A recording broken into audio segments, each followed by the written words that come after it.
Okay, hey everybody, it's Lee, and this is Let Us Say It For You.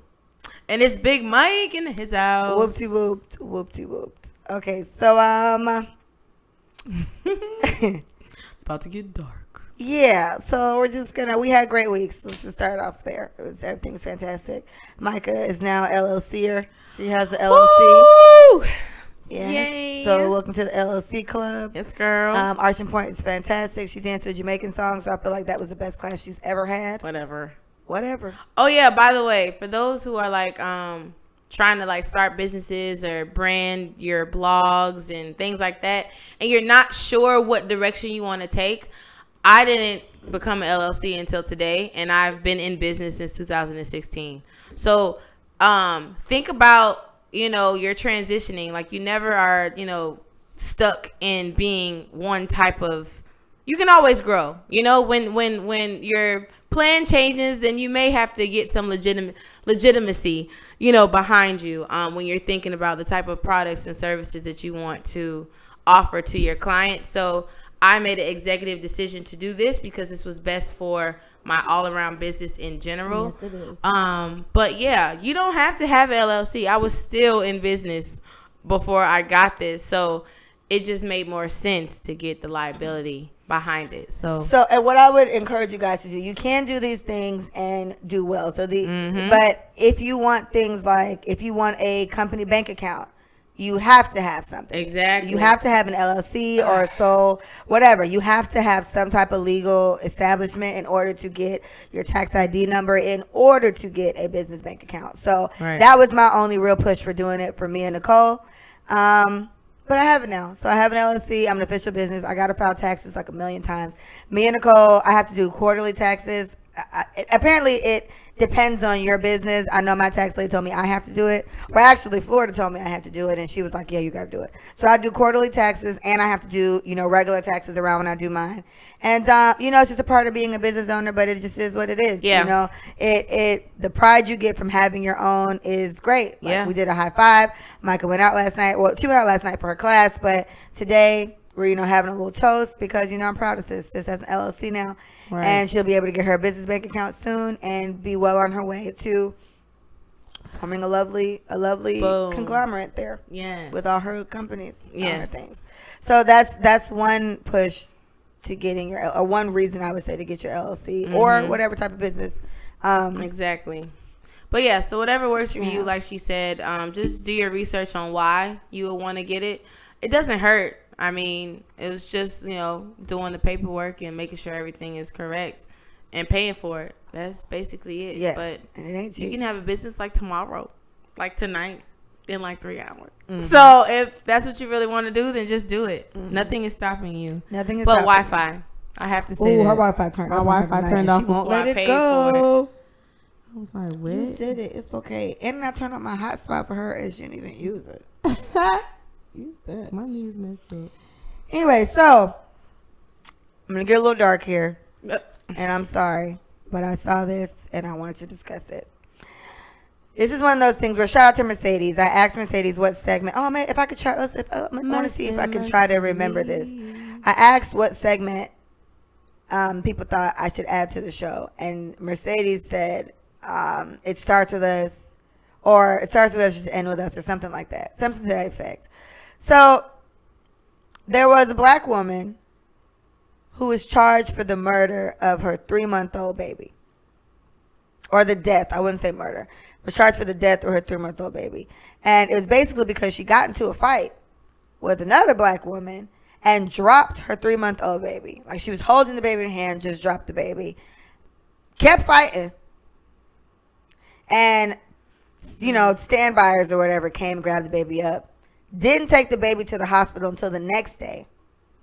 Lied about, like, she got a friend to lie and say, yeah, it got even weirder. She got a friend to lie and say she accidentally dropped the baby. And then the baby died when the baby was at the hospital. And the only reason why she was caught is because someone recorded the fight. And they charged her and her friend. They charged her for murder and her friend for, like, obstruction of justice or lying or some shit. I don't know.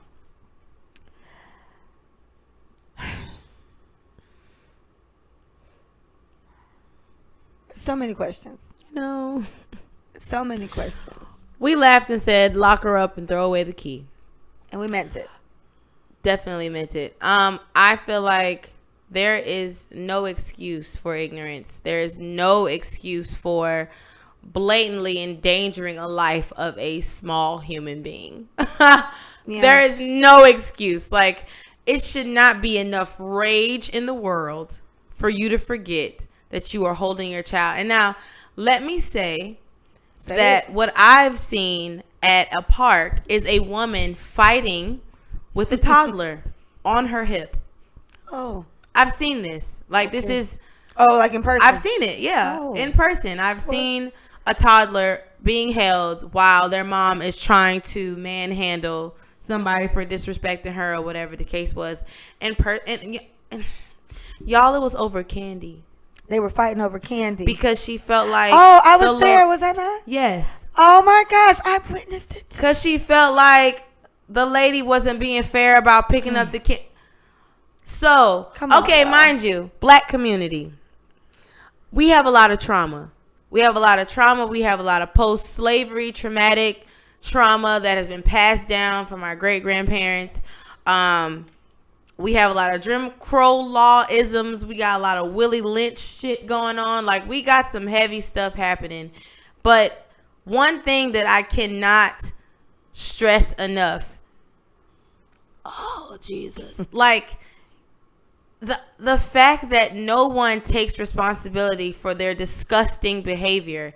And this happens in families. Like, families fight each other at family reunions, right? Often. And they're probably holding whoever's child in their hand because that's just what happens. But this hatred for ourselves and our people is disgusting. Like, at what point do you feel like I need to be better? I need to be different because it's just a better thing to do. It's a better choice to make.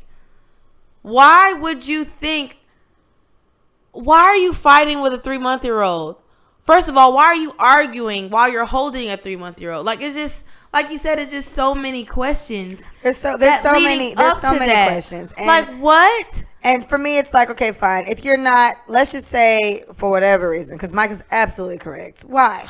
Why would you do all this? We're black people. Let's try not to just be typical. Let's not be stereotypical.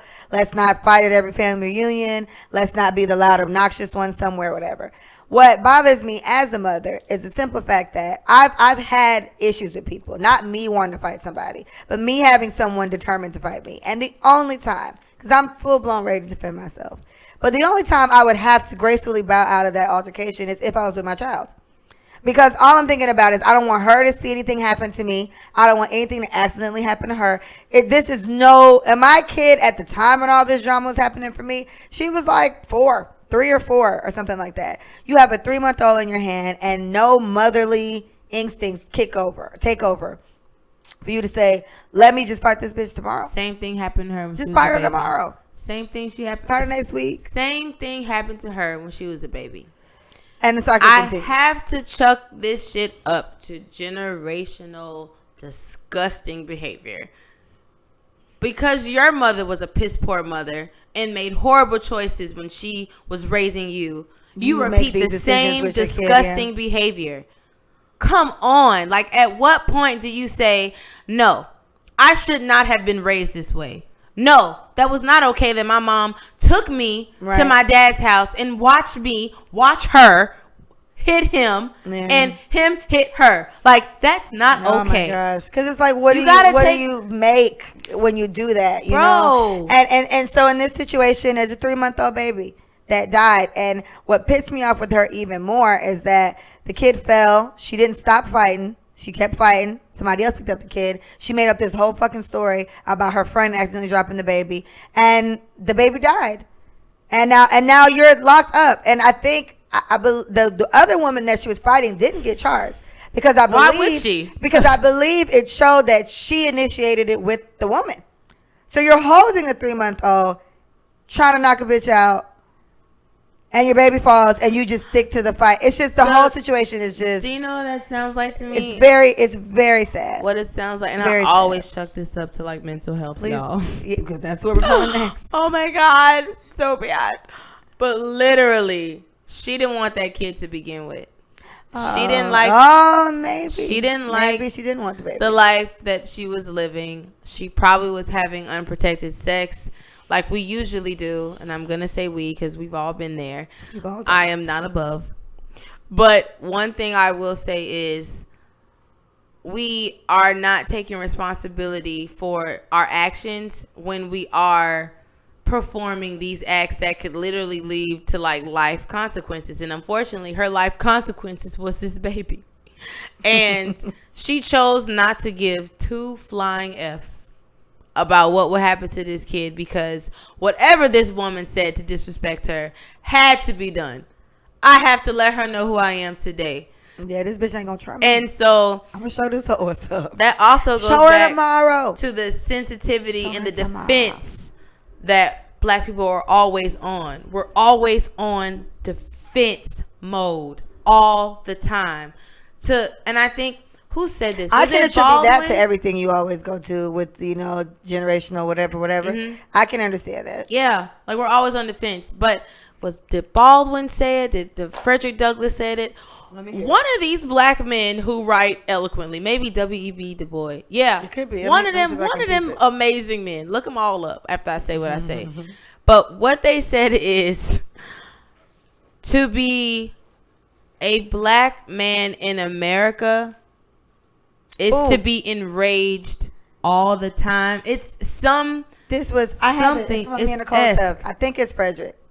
I think it's okay, or Frederick. it could be W.E.B. because he was It's like one of them. Yeah, I use it for my Me and Nicole hats for Black History. Yes, so it's like to be a black man is to be erased all the time. Yes. Yeah, that's what it is. It's true. And this translates to black people in general. We're always angry about something. We're always done a disservice in some way. Someone has always done a disservice by us, whatever. And so we are always ready to just attack. Pop off. Yeah. And this isn't any means necessary to gain respect because we've never been respected. Right. So that's she chuck it up to. She made a poor decision, so I don't know what her story is, but it's just no. really She that lock her up, man. Yeah, she's probably gonna get locked up. And I mean, the justice system, they aren't very concerned about the blacks anyway. So you're like easy. There's like easy picking at this point. So the next story I saw, this was probably about 2 weeks ago. There was a black woman that killed both her twin daughters. There were two, her 2-year-old twin daughters, but she definitely had like mental issues. She called her mom, I think, and that's how her mom found out. Like she called her mom saying she was going to kill herself or something like that. And I read this story a couple weeks ago. Either way, I think the mom called and was like, you need to go find her. And they ended up finding her in the car with her two-year-old twins.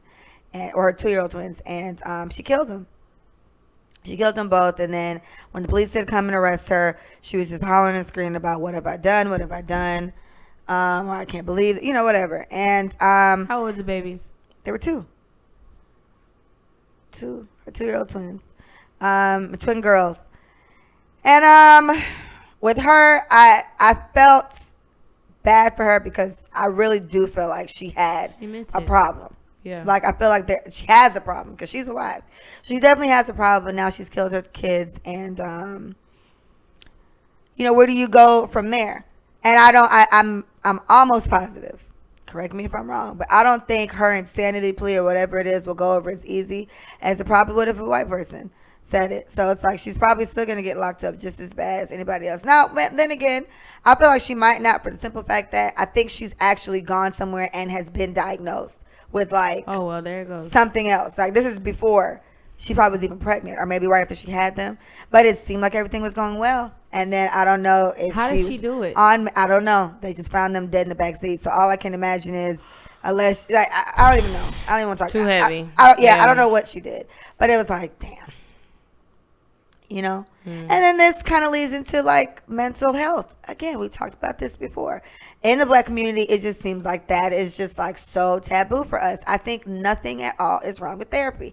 Just to have somebody to talk to that's not your homegirls that either give you the same terrible advice or the same normal advice, they're still biased in some type of way. Right, regardless of what it is, right? If I go to Micah, like I do go to Micah about all my problems or whatever, but Micah is, I feel like she is impartial, but she could still be.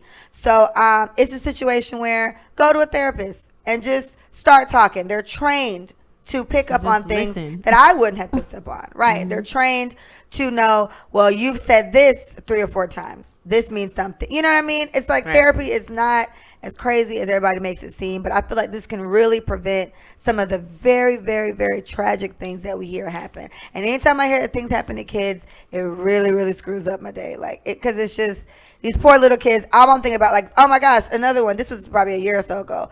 A woman jumped, as a Black woman, and I think something like she didn't want her ex-husband. They were fighting for custody over their son. He was 6. She jumped off a building with her 6-year-old son. And they both died. And I don't think they say anything was wrong with her, but what sane person jumps off a building with their 6-year-old? Yeah. You see what I'm saying? So it's like, I don't know what to tell you guys. The signs are, like, I don't feel like anything's wrong with me, but I want to go to therapy. I feel like it'll be good. Let's just see what it's like. But yeah, I read something saying that Florida is going to make it mandatory. Like make it a class or something. I just read that like last week. Florida's going to start making like mental health classes or something like that be a class that kids have to take, and I think that's a great idea. Yeah. I'm trying to think of a way it wouldn't be a good idea. Maybe if it's just handled properly. It needs to. No matter what they do, they have to do it. It's like sexual education classes. Do you know? That's what they compared it to. Broward schools will not allow me to talk about sex with children. I can't. All I can say is abstain. That's all I can say. That's a joke. In Boston, they have sexual education classes in Boston. They talk about what happens with sex, and this is just one of the things that is it going to do harm? Are they going to want to do it? It doesn't. It needs to be said because they're mental probably health do it eventually. Has to be addressed. So yeah, sexual health has to be addressed because no matter what, these things are going to happen, and these things are happening. Yeah, I have a number of things that pop in my head about why people are doing the things they're doing, especially in the Black community. We don't really have value in ourselves, to be real.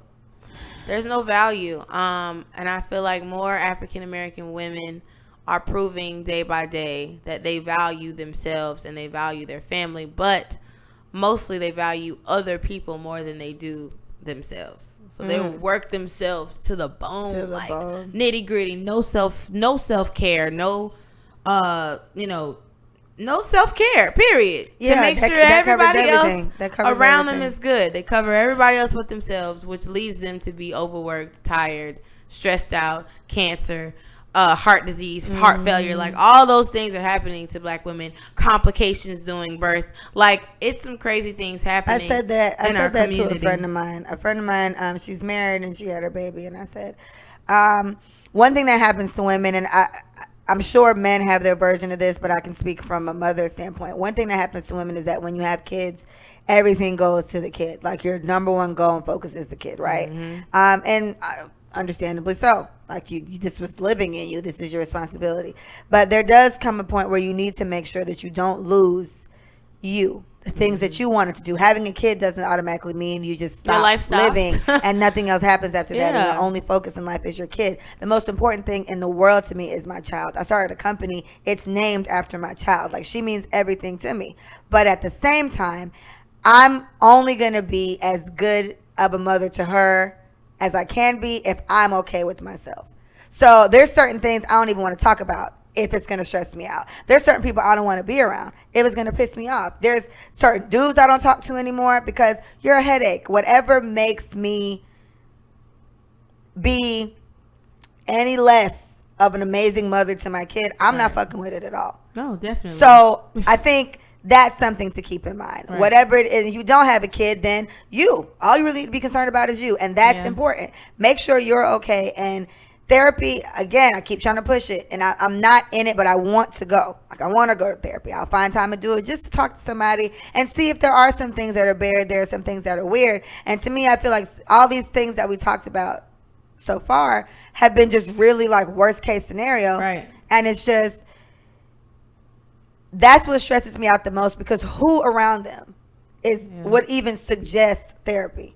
Who do they probably know? Nobody. If you're got a 3-month-old in your hand and you about to beat a bitch up because she called you ugly or she was fucking whatever. Yeah. Who does she have around her that's gonna say, sis, you should probably go to therapy, or at least hand me the 3-month-old before you beat this bitch up or whatever? So it's just like, please don't lose yourself, moms. I'm doing some moms, and my friend that I was giving this advice to, she's a wife, so that's, to me, that's double. It's double trouble. Right? You're a wife now, so your job is to take care of your king and make sure he's straight, and cook, clean, do all these things, and then you also got to make sure the kid's okay, even if he helps. No, there's a lot of dads and husbands who actually play their role and do their part, but there's still a lot expected of a mother and a wife. Definitely, there are a lot of things that are just expected on us to do. So do them. And do them as best as you can. But please do not lose yourself in the process of being this person. Because one thing I heard, I don't know what person told me this, but they were just like, one day your kid's going to grow up and be gone. And then it's just you. Boom. And did you do anything that would help you out in that time span? So shout out to all the mothers that still go to school to get whatever degrees they want to get, or still work 17 jobs. I got a friend named Tara. Shout out to Tara. We hardly see Tara. Tara got like 19 jobs. Right. And she does all these things, and we see her when we see her, and she takes care of her kid to perfection. And that's what that woman cares about. And so I feel for women who lose themselves in their roles, but it's like, sis, just try not to forget yourself. Find your way back. Yeah, try not to forget yourself. You get lost for a little bit. In the beginning, it's tough, because when they little, they need a lot of shit. They need a lot. But the older they get, the freer they get. And if you can just remember to just keep yourself important, the self-care, give yourself a couple massages, hang out with your friends, drink some wine, do what you got to do, then you'll be in good standing. My daughter is 6, and she gave me the okay the other day and then took it away. But she just gave me the okay again to have a boyfriend. So shout out to me. My daughter said I can move on from her daddy. I already did, but I approve. Right. I appreciate. Thanks, me. Yeah, I appreciate her telling me I may move on now. So, that's that on that. Good luck, moms and dads. Yeah. I'm sure there's single dads out there that's having a tough time. Sir, same advice to you. Don't lose yourself in the process. Be a good dad, but try to stick to what you want to do. But don't let parenting weigh you down. Well, not weigh you down, but make you lose yourself. Nobody likes that. All right, so on a lighter note, R. Kelly. Oh, God. No, he has a crisis manager. Did you see this man? I sent it in the group chat 16 times. Hilarious. So this man, first of all, looks slicker than a can of paint. Let's talk about that. Does. He looks so slick. And this man, what's her name? Oprah's best friend. Gail. It's Gail. I think that was Gail. Gail was like, would you leave your daughter? You have a 20-something-year-old daughter. When your daughter was younger, would you leave her around? He was like, no. He's like, so you wouldn't leave your daughter with R. Kelly? I would not leave my daughter around anybody that's accused of molestation. So then Gail was like, well, that seems a little hypocritical, because you're defending a man that's accused of like a bazillion cases of molesting and rape and whatever. And he was very sturdy. The very next day, he resigned from his post. Dead. You had to. You don't even believe in this nigga. What are you doing? He's aggravating. It's hilarious. He knew that from jump. I laughed. He wanted the money. I mean, he knew that from jump. Stupid ass. You think nobody was gonna ask you that? That's dumb. You're ridiculous. Yeah, so that means you didn't plan for it at all, because as a defense. Still, sir, you don't think nobody's gonna ask you a personal question? He was basically dry snitching. Yes. Like what? Right. I would not leave my kid with anybody that's an accused. Okay, but he's an accused. So why? What are we doing here? Dumbass. He's an idiot. Yeah, actually, he quit the next day. So I just thought that was funny. We talked about R. Kelly in the very first episode. I'm not a fan of his. I think all these things that are happening to him, he stay in jail now. He always locked up for something. His girls, the women now, his women are like coming out making videos and stuff. Everybody's kind of cracking on him like, damn sis, you free now because he's locked up. And she was like, I always had my phone. One of the girls just went on this whole rant about how she always had her phone and she was never, and I love Robert and da-da-da, but we have never seen you say shit like this till he was locked up.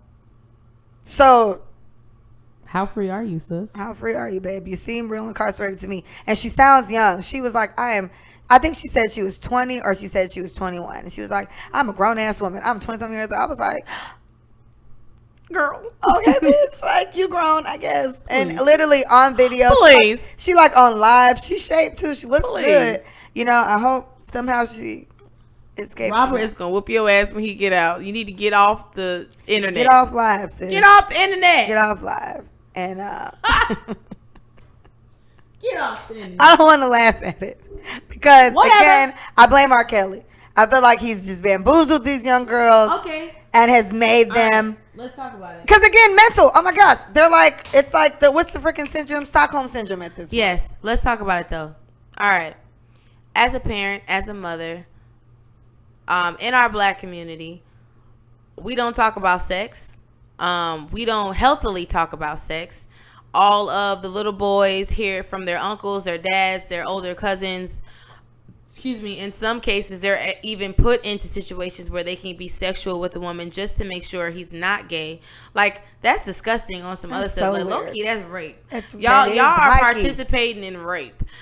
So I know y'all think it's a rite of passage and whatever when you get your little cousin to come over and you get your 18-year-old whatever to suck his. It's some crazy stuff that I've heard happen to 12-year-old boys. I'm like, whoa. No, yeah, I've heard some crazy things that happen to 12-year-old boys, and it's like, yeah, bro, let me show you. Like, you trying to be an older cousin or older brother, you trying to put him on game, and you put him in a room with a woman, essentially. Like, he's 12, and you're like, little things like this happen in our community. Like, we are super backwards. So for everyone who is for R. Kelly, I'm pretty sure you're sick as well, and you've been taught that it's okay. Something gotta be wrong. Whatever. But at the same time, at what point do we talk about this in a healthy way, right? How can mothers empower their 14-year-olds? Mal, we thought we were, I never thought I was grown. I never used that word because I never felt grown. But when I was 14, I did feel like my feelings were real.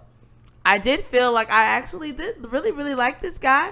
Right. When I was 16, I was really in love. Like, you couldn't tell me otherwise. Yeah. So, but the difference is my mom didn't talk to me about relationships. She talked to me about sex. So was I having sex until I got to high school? No. Right. I was not engaging in sex with guys. Sexual activity. I didn't even have a boyfriend. Seriously, I had a boyfriend for a week in 8th grade. Pop kissed him. He broke up with me because I wasn't moving fast enough. Oh, you but but yeah, like, but that's the thing. Like, when do we have healthy conversations about the way that we handle our feelings, right? Because she's grown, she's 20, whatever. I'm living my life. I can make my own decisions. Yeah, but how much? What role did your mom play in any of that? What role did your dad play if he was at anything? My dad didn't say anything to me about boys. He didn't, and he was present. We never had all right, this is what he's going to try to do when y'all go on a date. This is what's going to happen. He's going to say this. He's going to mean this. My dad never told me that. And I'm sure it is a code that men have, no matter how old, what generation you're in. It's a code for something. What's the code, guys? I got a daughter. Tell me the code. Help. And y'all need to tell y'all daughters the code. Because if y'all don't want her being done how y'all used to do little girls, you need to help her out. Me and Manny had this conversation. I was like, listen, my baby daddy's very attractive. He's had many women in his life. And I said, listen, you saved my child. Don't play with me. He started laughing. I said, I'm serious. Okay, you need to put your daughter up on game. All right? Tell her. I'm going to give her all the game I got. This is how I stayed, kept my vagina to myself for quite some time. And I need you to give the baby all the game so she's not bamboozled by these young men. It's really important, y'all. And so that's what I'm saying. This is a question to the parents or parents to be or whatever. How comfortable are you having uncomfortable conversations with their children that will possibly save their lives? Boom. I do it with my sister. Leanna's 12. She's about to be 13. I've had my first love at 12. That crazy nigga. So, Did your mom talk to you about relationships? I feel like she didn't, but she swears she did. Like, we talked about this the other day, and I was like, you would remember though. Yeah, I was like, I don't remember us. Like, we never had the birds and the bees conversation. Nope. Like, Yeah. we never did any of these things. And that's in most households. Yeah, but it wasn't like, I'm trying, I can't remember. But I don't. She didn't. Yeah, but she said she did. And I was like, I know, like, when the first time she found out, like, I had sex, like, she asked, and I just said yes. And, like, she literally walked back and forth in the kitchen, like, 16 times. She got super Jamaican. And then, you know, I was like, man, I did it. Like, it's out. Like, because for me, it's like, once my mom knows, then I don't give a fuck who knows after that. My mom know. Like, that's the only person I keep her from. And she found out, lost my virginity.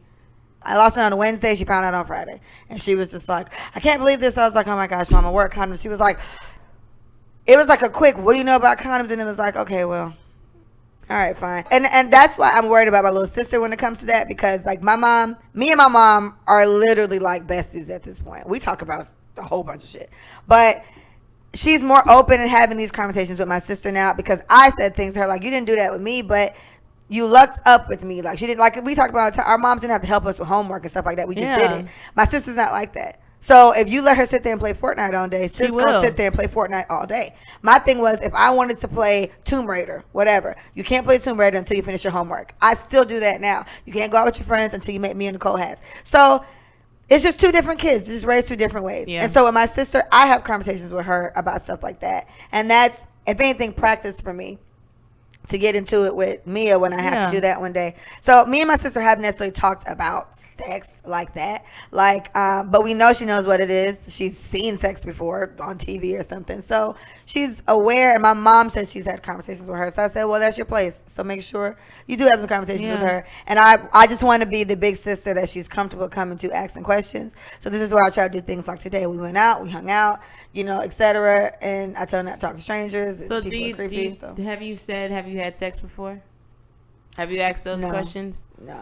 So I had a brief conversation, and I am, by the way, nanny babysitter by day sometimes. But I had a conversation with a kid that's not in my family. I tutor and babysit her. And we talked about online predators.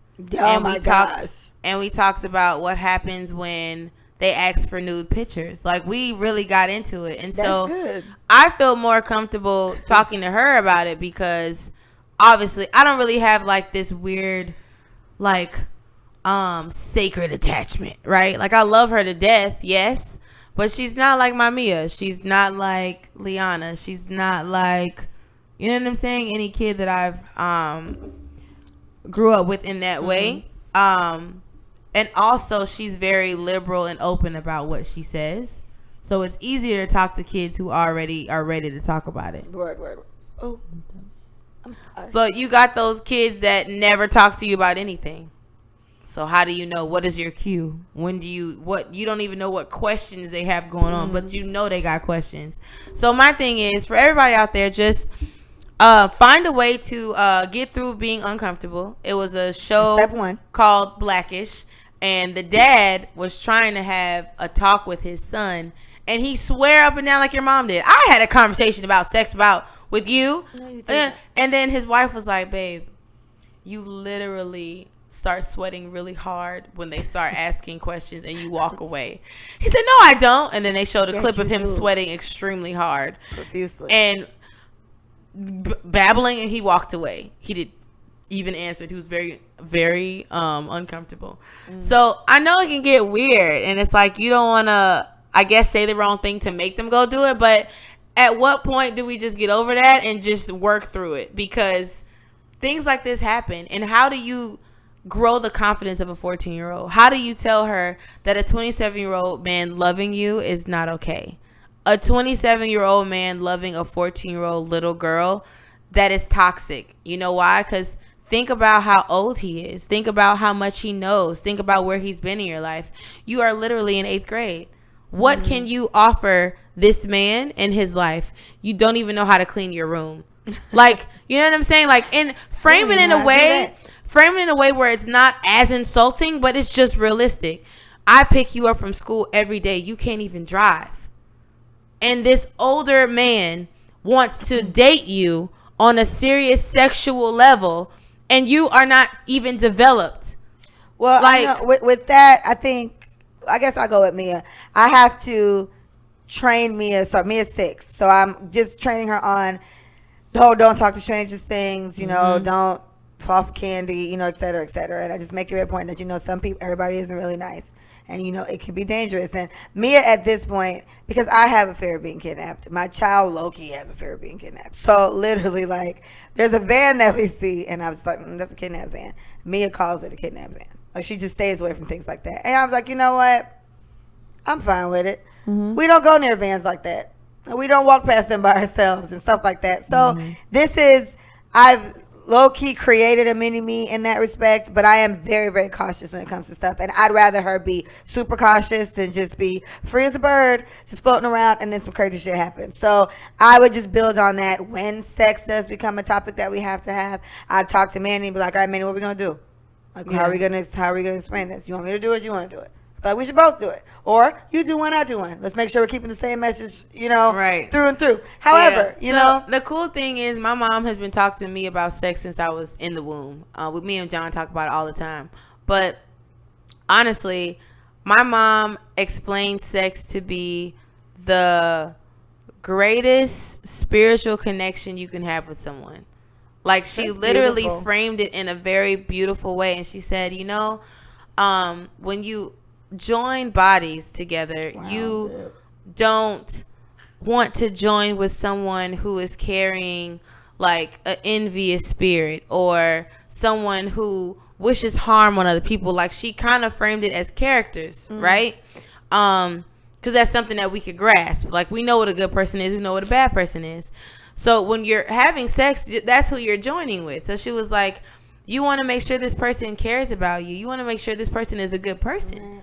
So you just don't have sex with anybody. It's so special, and it's supposed to feel special, and it's supposed to feel right, and it's supposed to feel like you're cared about. So she said she had me and John listen to a tape, and this one was talking about how sex clouds your judgment, and why age is important when it comes to that, because you know how to sift through your thoughts a little better when you get older, because you're using your logic and you're using your emotion. Exactly. Right? So she was like, it clouds your judgment. You're going to be thinking about it all day. It's going to stop you from being productive. Like, she gave the whole rundown. And so while I did have sex when I was 16 in 10th grade, it was like, I wanted to do it with that person, and I did feel cared for. I did not have a traumatic first time. Like, I did not feel used. I didn't feel like he rushed me into it. Like, I wanted to do it. And it wasn't to see what it was, but it's how I felt about him. I was like, wow. This is what mom is talking about. I feel it. And so I don't think she was trying to get me and John to have sex and find the person to have sex with, but I do think she was creating a sacred, special feeling around what sex is. It's not something to just have. Like, it's supposed to be a connection between two people on another level. You know what I'm saying? Like a joining. So I always took sex very seriously. And I also knew, my mom even said, if daddy touches you, tell me. If I touch you, tell daddy. If daddy touches you, tell Auntie Fran. Like, she literally went down my family list. Now, mind you, things happened and I didn't say it. She probably should have went down the sister brother thing, but it's cool, whatever. But I think she tried her best to try to cover all bases. You don't know what children are gonna do. With Mia, we have that conversation all the time, because Mia, I don't have my daughter on the weekends, and in no way, shape, or form do I not trust anybody on my daughter's dad's side of the family. But again, I feel really bad for kids who are maybe touching in an inappropriate way, and they are scared to say something. So I make a point to tell her, no one's supposed to touch there. Nothing happens there. I'm the only one. Maybe not. If anything makes you uncomfortable, tell me. I've mentioned it, anything. And she was like, no. And I feel bad doing that, but it's just like, I tell her, if it's me, say something the same way. Like, I stress the point. So if anybody touches you weird, you let mommy know. You always tell mommy. She's like, okay. And every time she says you went somewhere, you went where? Did anything happen? No, mommy. Are you sure? Then I got to look her in the eyes. Mommy, no. Okay. I just need to know because I want to make sure you're okay. Yeah. And I think when it comes to the sex part, I would stress it. I would talk about it the same way I talk about it. Like, even now as an adult, I don't just sleep with people. You have to feel something. I really don't. My sex life is so different. And I would express it the same way to her. It's just, that's a part of you that you're giving away. It's not something that you just hand out like samples at the mall, right? I would stress it in that type of way. I actually take a page out of Deb's book with all the stuff she told you, because that's good advice. But I didn't sleep around. I would try to find a way to encourage her not to want to do that either. And my biggest thing is, I don't want to be somebody who was just throwing box all over the place. I've always felt that way. And I can't remember when me and my mom had this conversation. So I'm going to say I developed this all on my own. And that's how I felt about it. Yeah. So I want it to be something that I actively say to my daughter to get her in that mindset. And, you know. Right. And messaging around women having sex with multiple people is a learned type of psychological thing, because you hear about those girls who have sex with multiple guys and they don't have a positive negative connotation. It is negative. And so that also could have attributed to why you did what you did, because you heard what such and such did and you see how they move, and it's like, I don't want to be talked about like her, you know, because that's another reason why I didn't do the certain things I did, because I didn't like the way people talked about girls who did that. I didn't want to be in that category. I didn't want to be talked about around a group of 10 guys and 7 can say that they blah, blah, blah. Now, I had many guys lie on me, and I confronted all of them. So the good thing about that is I know a lot of people. Yeah, you do. So I am saved by the grace of knowing a lot of people, because when someone says something about me, it always comes back to me. Because they're like, Mike, it don't even sound like you. So let me just tell you what such and such said. So I was saved by that. So everybody who know a lot of people, it kind of helps sometimes. Just saying. But yeah, I was like, yeah, bro, he blah, blah, blah, blah. Like, I don't know if it sound like you. Did he now? I said, for real? I said, can you call him right now? I was like, yeah, you know, and that boy going to answer his phone. I don't know what he's going to do. Just call him. Just call him. Oh my God, I don't want to get in it. No, you're already in it. Call your friend. So, and it was hashed out, and he admitted that he lied many times. Idiot. I should call you out. But anyway, so the moral of the story here is, like, whether you're directly telling your kids certain information about sex or predators or whatever the case is, they're learning it from somewhere. I'm open to the idea. Like, for me, it wasn't necessarily hearing about others, like such and such and who did what necessarily, but again, like I said, it I have to feel some type of attachment anyway. And it's kind of like, back then I would lead it more towards, I had to feel super special, and I had to feel like I was damn near in love and all this other stuff. And that kind of just transitioned into a more adult way of it, but it still kind of does go down to that way. Right. I can't be one of the many girls you're sleeping with. Like, I just refuse to do that. I don't even like dating for the simple fact that I'm one of the bitches you dating. It's just like, it's too much for me. So if I can find, I would love for her to be in the same mindset. Like, the worst thing that's happened to me by having this mindset is I haven't had sex with a new person in a very, very, very long time. And I'm fine with that. Like, that's worst case scenario. I don't know, it's an uncomfortable conversation to have, but like Micah said, while you may not have the conversation with them, they're coming to their conclusions and drawing narratives. And their friends are idiots. Let's just say. Yes. Think about how dumb your friends were when y'all were. Oh my. Do you know what a kid told me? Oh, I can't wait. A kid told me, and this is when I was mentoring and teaching at Madison Middle School. One of my favorite kids told me, Miss Nixon, is sex like a banana and a Cheerio? I said, excuse me? That's, wow. I said, excuse me? And she was like, yeah, like, is sex like putting a banana in a Cheerio? I was like, I'm so happy that the kid asked. Where did you hear that? She's like, my friend was telling me, like, it's just like a banana and a Cheerio. And I'm like, so you think that the banana just goes through the Cheerio easily? Is that, what are you feeling about that? Well, I would assume she thinks that's quite a struggle. She was like, I don't want to have sex if it's like a banana and a Cheerio. Yeah, that doesn't sound appealing. And so I was like, yeah, how about when you hear things like that, just come to me so we can talk about it. Mind you, remember I told y'all, Broward and day schools, you cannot talk about sex with kids. Like, that is a law. For whatever reason, You have to tell them to abstain. So you just got to get creative with how you talk about it if you're in the school system. Because I know teachers form these very strong relationships with their students, as they should. They spend majority of their life in school. And so for you to tell me that I can't help a kid out in this area, just get crafty with your words. I never told her specifically that it's not. But I definitely did say it's something that you want to wait on. So in a sense, I did strive for abstinence. But that's the kind of crap that I got asked on a regular, and it just be random stuff. Like, yeah. So it's masturbation. Like, I'm like, what the? Oh my god. Yo, it gets crazy when they get comfortable. They just start talking. They start throwing random shit out. They just start talking. You want your kid to be that from kissing? Huh? They just start throwing random shit out. Right. He get pregnant from kissing. Listen. If he used tongue. But kids got caught having sex in the PE gymnasium. Like, they got caught, and the one kid was recording it. This was in middle school, and they were 7th and 8th graders. I just don't understand.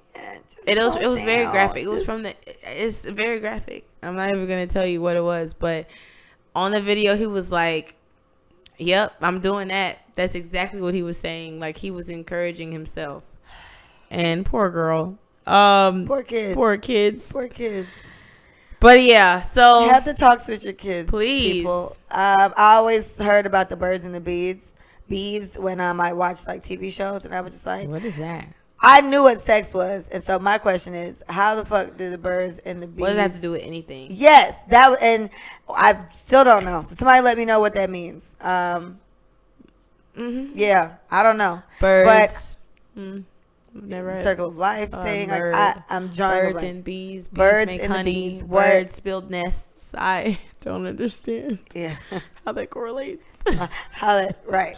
So, I don't understand. Talk to your kids. Okay, so this is something that my mom watches. You know, my mom lives with me, and this is really. I am not one of those people that lives with their mom and that makes it up that my mom. No, this is really my house, and my mom lives with me. She's staying here for a little bit. She watches MSNBC all day, every day, all the time, every day, all the time, every time, all the time, all day, every day, all the time, all the time. And so I know about the elections to an extent because it's always on. And it's like, I don't really know much about any of them really, but I felt like it was worth shining a little light on it. Is there somebody that you like at this point in time? Anybody that you consider? Anybody but the one in then Mr. Trump. Anyone but him. Honestly, at this point, we had the worst. What y'all think? What y'all really think, though? I mean, come on. Bush was even a little better than this. At least, Yes, he was and a little Bush better does not than this. seem to fuck with him at all, which I think is so funny. And I think that's so incredible. Funny. And it's always funny. Did you ever notice how Bush always gives Michelle those little candies out of his pockets? He's an old That's perv. So funny. Yes, He's ridiculous. But it's kind of cute. He loves he's her really so much. grown on me. He loves since her. his presidency. Personally, he loves her. He must. That fetish thing. And shout out to Michelle. She got like world's like she was like voted world's best person or nicest woman or most likable woman or something like that. So that's appreciated. You know, shout out to her. Whatever. You know what? Michelle Obama, I know you don't want to run for president, sis, but you should. You don't want to. They probably don't even want to be in the house no more. It's okay. It's been tainted. I understand. The house is no longer livable, I suppose. Bush. Trump is ridiculous. He's made it a bit of a joke. We got to be careful because I don't want him to try to come for let us say it for you because sir. He's petty. Tremendously ridiculous and petty. He's petty. When anybody talks about him. So you might like if this reaches you, I mean, you know you ain't most people's favorite, so don't act. Don't be shocked. Don't act Don't surprised. act. You know it. Okay. Somebody who's getting on my nerves again, and she's gotten on my nerves before, she's getting on my nerves again, is Miley Cyrus. She was really black a couple years ago, or tried to be, and had a whole, like, I think it was a rap album, I believe she had. Twerking and all that. She was twerking all the time. I think she was dating Will Made It or something like that. She had all this going on, and then when she decided to go, back to her white side, she just talked about how she doesn't even like hip-hop music, and she doesn't like what it represents and the things that it says and all that. And just to be appeasing to the guy she wanted to marry, right? she was engaged to him already before all that happened, and then they broke up, and then she, either during her rap thing or right before her whole rap phase. And then they did get back together, and I don't think it's to really be appeasing to him. I think it's probably just to get back her other fans. I'm pretty sure he would have married her either way. And she came out with this big apology for it, maybe like a year or two ago, apologizing for it. No, I think it was like last year. She apologized for it, but then she just recently apologized again for saying the things that she said towards, black music, rap music, and all that. Mm-hmm. And now she's twerking and all this shit again. Like right now, she just made a video yesterday. Like she literally made somebody take a picture of her. She's in boy shorts. This is Miley Cyrus now, so you know what the fuck she is built like. She has on boy shorts, laying across the couch, and the caption is "Hot Girl Summer." Why are you fucking with us? He looks like Trailer Park. It was very. I'm sorry. That was I just saw the picture and it just came out. I apologize.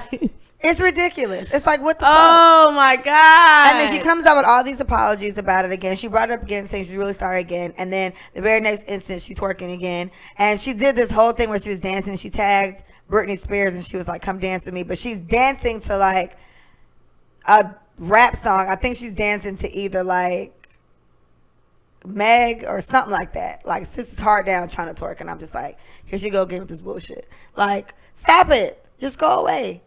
But first of all, everyone always rides the wave of hip hop, right?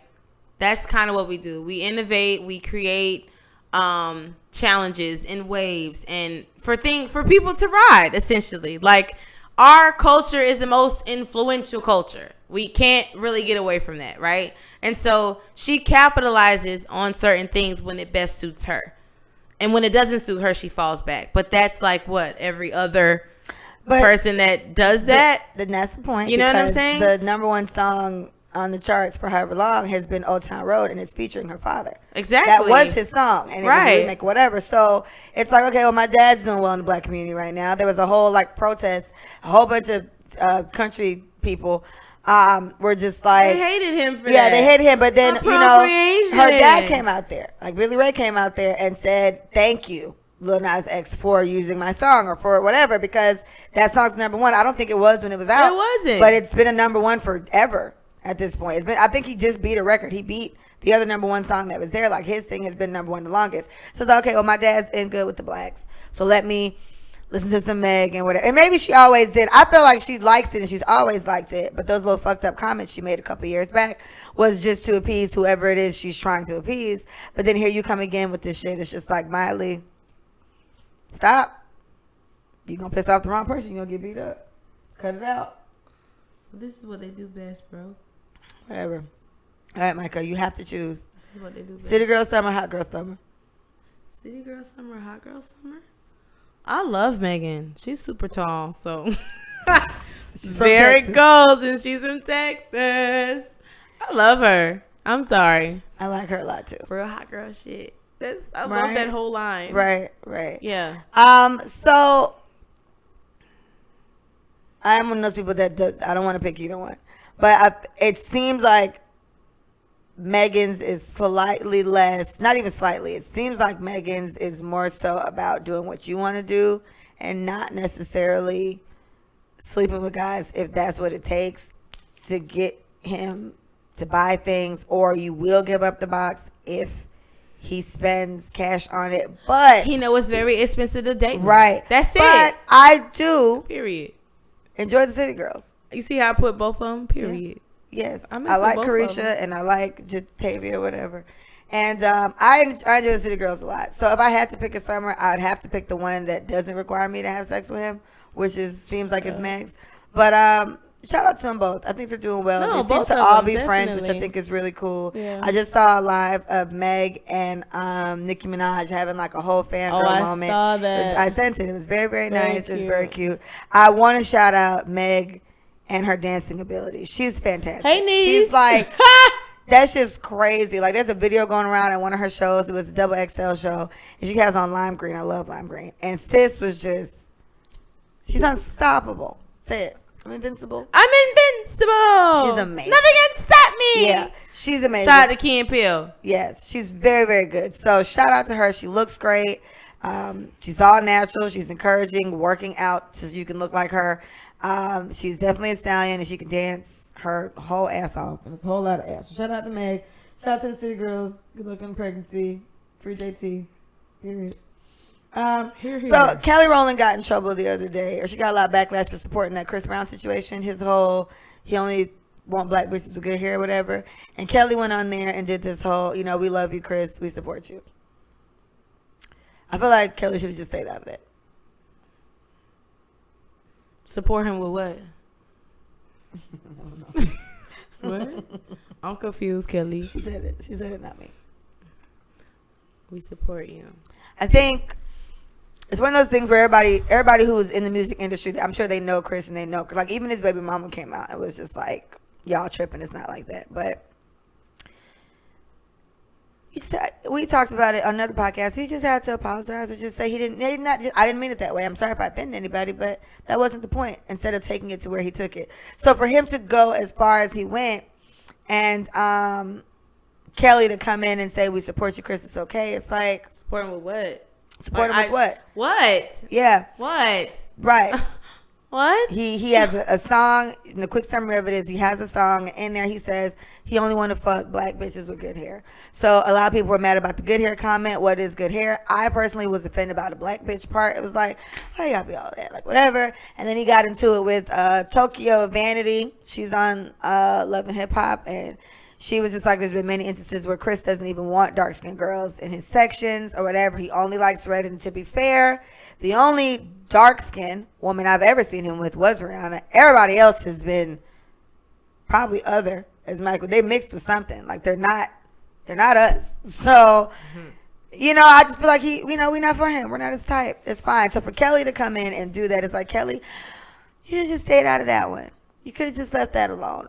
And if anything, I'm not saying don't support him, but support him by telling him, bro, just be quiet because you're making it worse. But she did it. And then the thing is, she deleted the comment after that. She's trying to be relevant. So it's like, Kelly, you set yourself up for the okie doke, girl. They mad at you now. So whatever. And so I think, I didn't read what her comeback was, but I guess she just recently talked about it. And I don't know what her defense of it is, but I'm pretty sure she's just saying she supports him or whatever, or he didn't mean that way, we're being too sensitive. And my thing is like, you know, I get it, but And okay, so the world is sensitive. We got a lot of transgender, transvestites, a whole bunch of different letters going on, what communities, what pronouns people want to use. Like, we are hypersensitive. So I'm not even going to say that we're not. We have become hypersensitive.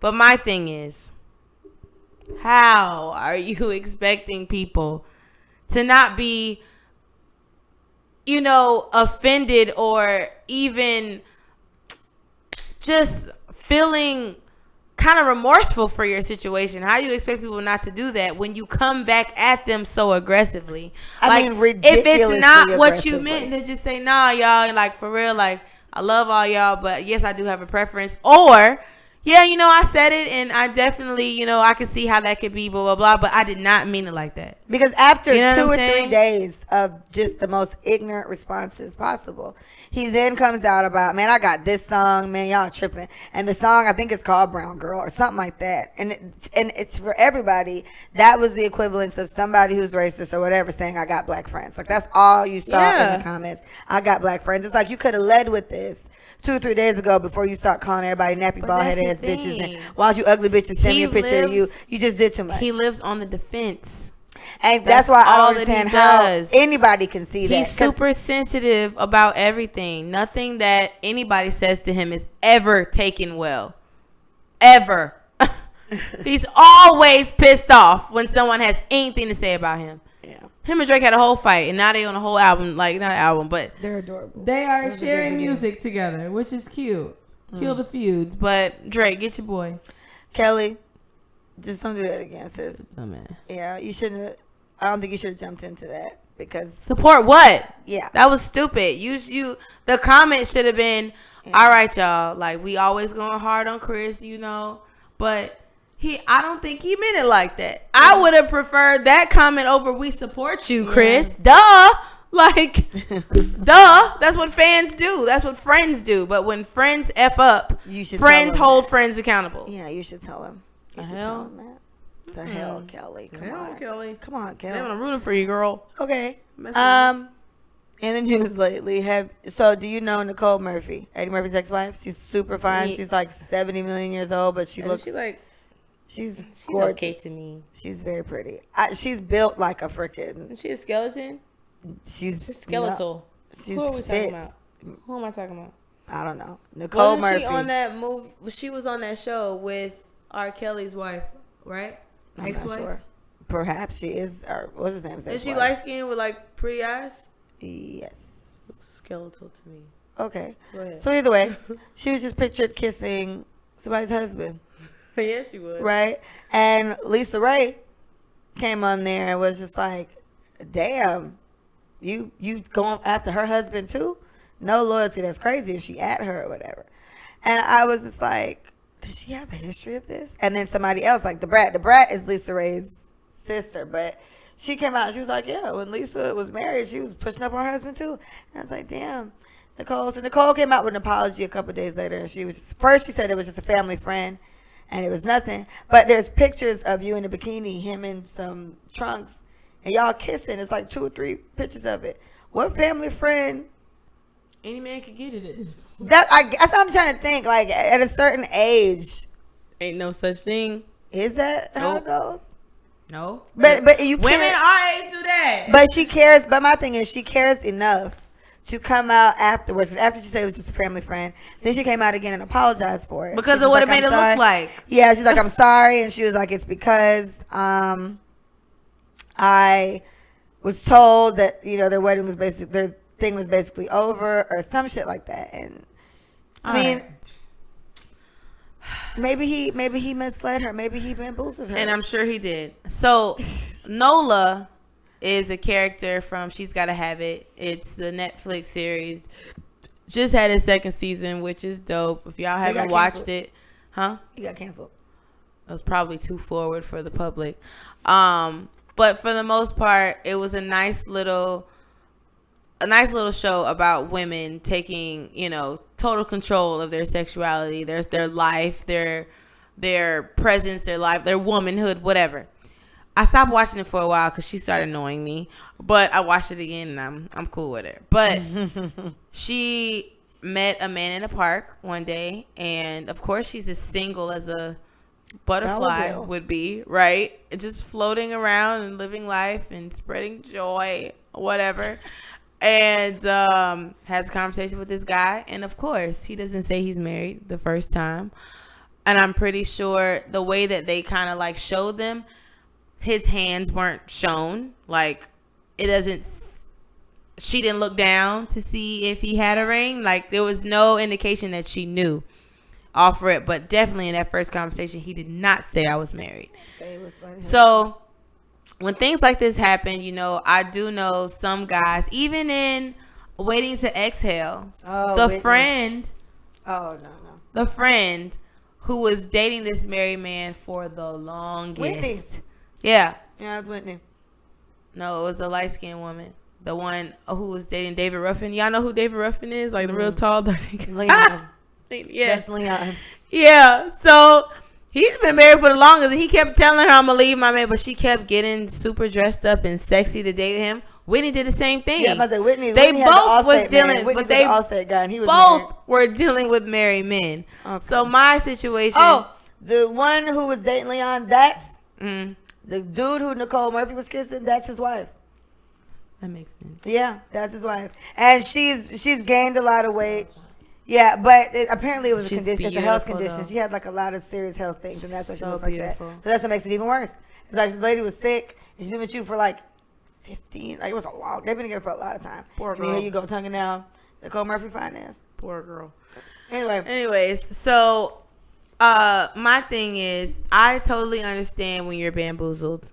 Like, I get how long it takes, you know, for you to catch feelings for somebody, and for them to lie to you for so long. It was lying to you. it was lying. But the moment you find out they're married, question, everyone. Question. The moment you find out the guy that you thought was gonna be it was married, is that what is your next move? Go. Are you continuing to stay, or are you leaving? That is the question. Our friend recently was just bamboozled, and she has taken the high road and she's leaving. Luckily, it's only been 7 whole days. Like, yeah, it was like 2 days since she's been interested in this young man. But he did not tell her off rip. So I don't understand it. But you know, I guess people get caught up in emotional situations and they don't know how to get out, and it feels good and it feels right. Because if you're attached, like we're talking about, and you find out he's married, the first thing is, okay, what's going on? And if he really ain't shit, he's probably going to tell you that I'm leaving her. I'm not happy. I haven't been happy for years. And then you probably find a way to convince yourself to just hang around a little bit longer until it 4 happens. years later, 2 more babies. It takes a lot of, I would say it takes a lot of self-worth awareness or whatever, self-love, all these things to tell yourself like the most simple fact in that situation. Clearly, he's having his cake and eating it too. If he was going to leave his wife, and we've been doing this for how many months, then he would have left his wife already. There's just so many kind of common sense things when it comes to that, but it's not as common when love is involved. As whoever said whatever, what Micah mentioned earlier, sex does cloud your judgment. And love is even worse. Like, it's a thunderstorm when love is involved, hurricane. Like, you know? So, you know, love hurricanes your judgment. And you can't see the really clear things. I know one thing I saw about, I don't know where I heard this. I either heard this with y'all the other day, like 2 days ago, yesterday. Single people do give very good advice because they're not, you know, clouded by feelings. Right. They're not in that situation. So it's like they can see an A and B situation for exactly what it is. Like 1 + 1 is 2. It can't be 12. Something not right. So I'm explaining But you choose not to listen to the single person because they're not in a relationship. So you automatically assume something is wrong with them, or they can't know what they're talking about because they're not in one. They've been in one before and they see the crap you going through. So get off your high horse about believing that people that are not directly going through what you're going through can't give you sound advice. Like, advice is advice, my nigga. Like, it's based off experiences and different, you know, life lessons. Like, so let people kind of, you know, shit, they know what they talking about. If it makes sense, go with it. Shit, that's what I say. Make it happen. If it makes sense, go with it. So something I saw, it says relationships only last when the guy cares more than the girl. Why is that funny to me? Is it because you think it's true? Because relationships only last when the guy cares more? No. Relationships last only when the guy cares more than the girl. I don't know what. It's not clicking to be true to me. Like, I can't. Is it clicking to be untrue? Or you can't really get the honestly, either? I can't really give a clear answer on that. Well, I thought about it. When the guy cares more. I thought about it, and it's like, think about what I've said before, what we all say. I said that women settle and men are never satisfied. So we kind of need to share with each other. Like, we need to give some settling to them, and we need to take some we deserve better from them or whatever. Right. But if you think about it that way, women settle. So if a man is satisfied, which is the equivalence of him caring more, right? And he is satisfied. If we settle for less, we definitely settle for that. So I can see that being the case. Now, us caring more like we usually do, he still feels like better's out there. Better's yet to come. So in that regard, I can see it. For the simple fact that a man is never satisfied, in this case, he would be satisfied because he cares more. So, yeah, I can definitely, I don't know if I'd say only, but I can't see a situation where it isn't. Like, I feel like that probably is kind of true. So my thing, oops. Yeah. So what I'm thinking about is just like, we give, and not to sound like a feminist because I'm so far from that. I don't think black women should be feminists, by the way, because the white woman had rights before you and your black man had rights. So hopping on the feminist train probably ain't the best bet for you. But what I will say is we give them, tradition has given them the power to choose whether we're worth it or not. And I don't like that part about it. I think I have unsettling feelings about that phrase because it's like, if he feels like you're worth it, then he'll care more and then he'll do more. So all of your caring and your nurturing will kind of pay off. Because that's how you are naturally. Like, we can't help but be the way we are. You know what I'm saying? Women emote. That's who we are. That's what we do. You know what I'm saying? So, I beg. But think about, as I'm saying, to differ though. Think about all the situations that we usually people. have. Women, True, but they're saying that it's when he cares more. And I mean, no, I think women usually care more. We just usually do. But that's my thing. I can't help but find like a equal balance to this, because him caring more. What about the woman not caring as much? What if she has an overly emotional man, right? And they're together because she's settling. But then there you know go. What I'm saying? Because we usually do. So that's what I'm saying. We settle with guys who feel like they're still better out there. So it's easier to settle with a guy that's actually completely satisfied with you. That's a quicker settle. That's a lesser blow, if you will, than whatever. We settle with guys that probably do feel like brother is better out there. We feel like most of them feel that way. They're never satisfied. So to have one that actually is satisfied, that's easier to settle with, since that's what we do. Or it's easy to settle with somebody who don't think they worth it. Like, look at how many women who are educated and they not. They're not dating. But that's the thing. He doesn't think that better is out there. He doesn't think he's enough. So he cares so much because he wants to save this relationship. But that's the point. But why he cares more is irrelevant. It's just the fact that he does care more. But I was just saying along the lines of you saying that we settle for men who think there's better out there. And my thing is, we settle for men who are just less in general, right? Who may not think better is out there, right? But that's what I'm saying. That's what we typically say about them. That's what we typically say about them in general. That man always thinks he's never satisfied, and we're too easy to settle. So that's just the basic standard of it. Like, just finding a man that for whatever reason he is insecure and he just feels like he can't do better, and that's why he cares about this more. So no matter what the relationship will last, he cares more. He cares more. So cares more than the woman, or cares more on average? He's supposed to care more than the woman. That's what the post. I don't know why I'm not. Okay. You seem like you were really thinking about it. Like, I'm not okay. I think I needed way more time than just now, because I'm like, no. How you feel tomorrow? I ain't okay. Really well, you guys let us know. What do you think about that?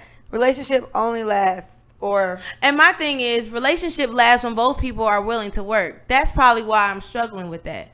Because regardless if the man cares more, if the woman ain't working, it ain't gonna work. So you can't base something based off a man really trying. But that's the thing. Nigga. But how many fucked up relationships do we know where the woman is trying and the guy is just kind of doing whatever, but they sit there and thug it out forever?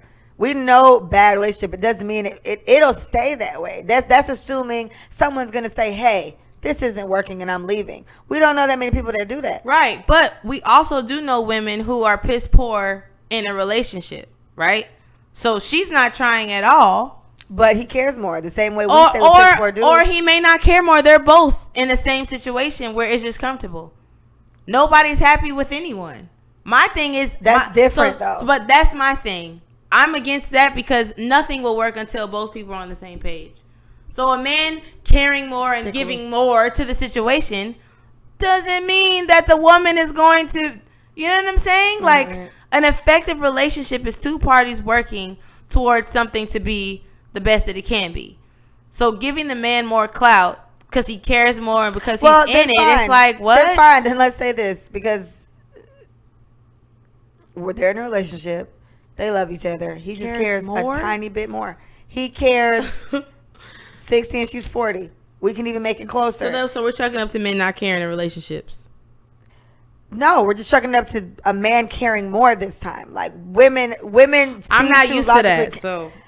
You have to be, though. We talk about this all the time. We're naturally nurturers. We're this and that. We settle all the time. That has to be because we care more. It's not because we literally sit there. That's who we are. That's our makeup. That's our genetic makeup. That's who we are. But we know women who it's their genetic makeup and they're not that way because they just don't care. But that is not the typical woman. She's an anomaly. There's not enough women. Not really. Not now. I know more women like that than I know more women like that than I do me. Like that care enough to not even risk ruining some shit. Like, no. Like, seriously, you have to. Not like you. Whatever not means. That. I'm just saying that even just to chance some, like, I get it. You don't agree with this statement, but I can definitely see the logic in it. I can see. I get it. I just don't agree with it. It doesn't have to be that she doesn't give a fuck at all. It just has to be that he cares more. It could be 1% more than she does. I don't want to be feminist on this, but we're giving the man the opportunity to make a relationship better because he cares more. And I don't believe that. I believe two people make a relationship better regardless if they care or not. So the more part, we're giving, you know what I'm saying, him the power to determine whether the relationship is going to work or not because he gives a fuck, like, a little bit more than I would. That's a person. You know what I'm saying? Like, if I don't care, just in general, in this relationship, and this person cares just a little bit much, it could be the woman or the man. You know what I'm saying? Like, that's why I can't wholeheartedly, like, back that, and I can't, like I said, I don't think it's untrue, but I can't give it, like, hella true. Mm-hmm. Like, it's just something about it. It's just not. I can't give it hella true. It's just not sitting well with me because I feel like we're giving that man too much. Feel about that. I see it as it doesn't have to be to the extreme of he cares 90% and she only cares 10. It could just be 1%. It could just be 1% more because at any given moment, somebody cares more than the other person. It flip flops, probably goes back and forth. So if it's the guy that keeps it that way, or at this point in time, we're talking about the guy. I can see that being the case, and assuming it stops at one point, and there's just always somebody that cares more. Especially for the simple fact that if you're traditional and you want a man to court you, and you expect your man to protect and provide, and he's gonna have to give a fuck to a really intense extent to decide. You know, you could be a stay-at-home mom and just have my kids, and I'll pay all the bills and take care of everything. Because I know a whole bunch of guys that feel like, nah, bitch, you gonna pay 50-50 with me and do this and this. If I gotta work, you gotta work till you deliver. Like, there's a different, and I'm not saying they don't care, but I do think there's an extra level of care to even decide that this is what I'm gonna do, or extra level of tradition. Remember, our generation. For me, it's care. It's care. You should see has completely changed. The way that we do family has completely changed. So I feel like you can base it off care, yes. At the same time, traditionally, these men have been raised a certain way, and that's why they're responding the way that they've been raised. Okay. Well, tell us how you guys feel about that one. When you were single, how long do you give a potential new bae to hit you up before you lose interest? So meaning it's been a week and he hasn't texted me? Is that what you mean? I don't know. I just saw the question. I thought it was interesting because how long do I give a potential bae not to hit me up? New bae. Before you start losing interest. Before I lose. Well, when I was dating, I was very much in control of that. But I lose interest really quickly when I date. It's very easy for me to lose interest clearly. But one thing my mom said to me that kind of like stuck with me. So like the whole rules of dating and when to respond and when to text back and all that. She literally was like, Micah, if you miss somebody, just say it. Like, what are you waiting on? If you want to talk to this person, then reach out to them and talk to them. Like, what are you waiting on? And it was a girl. It was a friend. That's just how the advice that she gave me. It had nothing to do with dating a guy. But if I like a guy and we're consistently talking, I can't even say. You know what? Because usually guys are consistent with me. I don't really have that problem. I didn't have that problem when I was dating. Hypothetical. So, I guess it would be, 2 weeks, I suppose. Like 2 weeks of nothing. Like dead silence. Yeah. And this is based on me, like, hitting him up. Like, you know what? I take it back. If I hit you up 3 days consistently and I get nothing back from you, that's kind of a sign. Yeah, because it's like, what the fuck Yeah, did you do? because I'm thinking after I've said something, because if I'm not trying either, then I can't fault him. Right. So if I have hit you up consistently and I haven't heard from you in 3 days, then I think that's what it is. Shit, 2 days. If that's the case, you know what I'm saying? I'm going to give you a day to look at it. Things happen. But yeah, definitely. What about you? I don't know. Instantly. Right. Yeah. So like I was texting somebody. I think the last time we talked was probably like Wednesday. And Mike was like, "Did you talk to him?" I was like, "No." And she was like, "Leah, what?" And I was like, "Well, I texted him. You know, we were having a conversation. We were going pretty hard that day." And then I sent him like a message, and he just never. I mean, the conversation probably just died down at that point, and it was fine. But I didn't hear from him for like 2 days, and I wasn't. It didn't cross my mind until Micah brought it up, so it wasn't something else like, oh my gosh, I haven't talked to him, because we only had one consistent day of texting anyway. But I was like, no, I didn't talk to him. Micah was like, okay, I understand. And then she was like, well, you can text him. I don't know. And Micah was like, well, you can text him and just say, hey. I was like, no. And she was like, okay. And ladies, that's kind of where it goes. Let it go. Hey, hey, you dating out there. Let it go, man. Like this whole, we got hella rules, and I feel like I did more of the rule thing before I went to college. Like I was like seriously like, nah, he ain't finna hear from me when I get his number. He gonna call me first. Like I was really heavy on that before I got to college. And then I was in a relationship like the first half of my collegiate year, so I didn't really date until like the third year in college, and that's when I kind of got like a sense of who I would be in the dating world or whatever. But honestly, it's like when you want to talk to somebody, you just want to talk to them. Like I feel like guys probably do the same thing we do. Like, should I hit her up? Should I not? Like, oh, should I talk to her? Should I text? She didn't text me back. Like, I feel like we both go through this, like, head thing before we actually do what we really want to do. So, what I would say, I would just encourage people to do what you want to do. Like, if you want to genuinely have a conversation with the person, call them. You know what I'm saying? Like, I don't think, what's the worst that can happen? They won't answer. Okay, cool. Yeah, they won't answer. If you reach out to them, you don't look pie. You don't look soft. You don't look like somebody that's desperate. Damn, it's actually been 2 days and you haven't heard from this person. Say what's up. What's going on? How was your weekend? Like on some randomness. You know what I'm saying? So I did that with pride all in these people that I'm meeting them all like on a dating app. So that's one. We'll talk about that in just a second. But with one guy I met on there, he's in the same profession as I am. And I was like, oh, this is so interesting. So this is the first time I've ever actually had a full-blown conversation with like another project manager that I don't work with. So that was fun. And I thought I replied to him this whole time since like Wednesday or something, like whatever. And I realized I didn't. So today I hit him up and I was just like, oh my gosh, I thought I replied to you this whole time. And I did. But I mean, and then with the guy that me and Micah were just talking about, the guy that I was talking about, his birthday was today. So while I hadn't talked to him since Wednesday, I told Micah, I'll tell him happy birthday. He told me that was coming up in our conversation on Wednesday. And, you know, maybe he's having like an eventful weekend.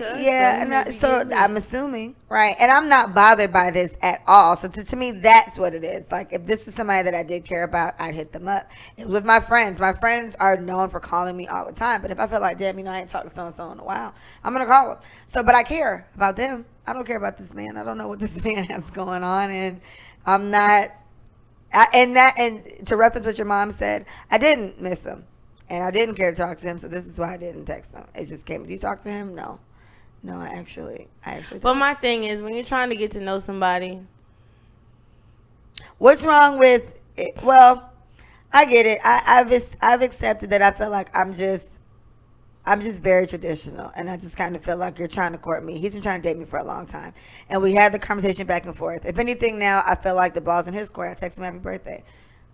She's nice, and it'd be nice to get to know him, I suppose, but I don't feel the urge to do it. So that's what I think. I think if it did bother me enough, I'd jump out there and say something, but it does not. Because I will say my behavior when dating, when I'm feeling somebody, I don't care. Like, if I'm feeling you, I'm going to hit you up. I'm just going to say something. But along the lines of, I'm kind of feeling you, then I won't give as much. But it's like you said before, like with the whole connection thing, like it's like a spark off rip. Like, I want to talk to the nigga every day. Yeah. When it's like that, I don't care about rules. And you know what I'm saying? I think that, because in my mind it's not rules. I just don't care one way or another. If anything, I felt like I remembered since Wednesday or whenever with the project manager guy, that was like, oh my gosh, I got to reply to him. Like, that came to mind. Right. And I was like, oh my gosh, I got to say something. And every time I thought to do it, I said, I'm going to do it in a minute. And I just got sidetracked by something else. But that was on my mind as something that I wanted to actually do. Right. And I don't know, maybe I did probably feel more of a connection to that. Or at least because we just have something in common. We talked about the PMP exam and stuff like this. Like, this is something that's important in the project manager world. So we had more in common to talk about there. And this other guy, our conversation was good. It was really good. But it was just like, if it happens, it happens. But also, I think on dating apps and things like that, it gives you some type of distance between the person because you never met them, right? Mm. So it's like, that's like new territory. So like, I feel like maybe once or twice, like somebody hit me up on Instagram and I was like, oh, okay, but we never met up. You know what I'm saying? The conversation was cool, same thing. But I feel like when you meet people in person, it may be different. A little. It's a little different. I think, and it I gives thought you about a little that. Attachment in a different way. You know what I'm saying? And I feel like I'd be more inclined to go on a date with somebody that I met in person because I've already met you in person, right? So that was the second part of this. There's so many guys on here that like or whatever it is you do on this, and for one, a lot of them have been white or like Hispanic or Latin or whatever. And I'm just like, okay, this is interesting. And then there's been a good amount of black guys because I put that I prefer a black guy, but I'm not opposed to anybody else. So I'm just kind of getting whatever I get. But then it always kind of throws me off. Like I have like 4 or 5 pictures up there. I think it's 6. And all the pictures are as close to what I look like as possible. Like every single picture is my natural hair. There's one picture with my hair silk pressed, but this is my hair. Like this is really what I look like.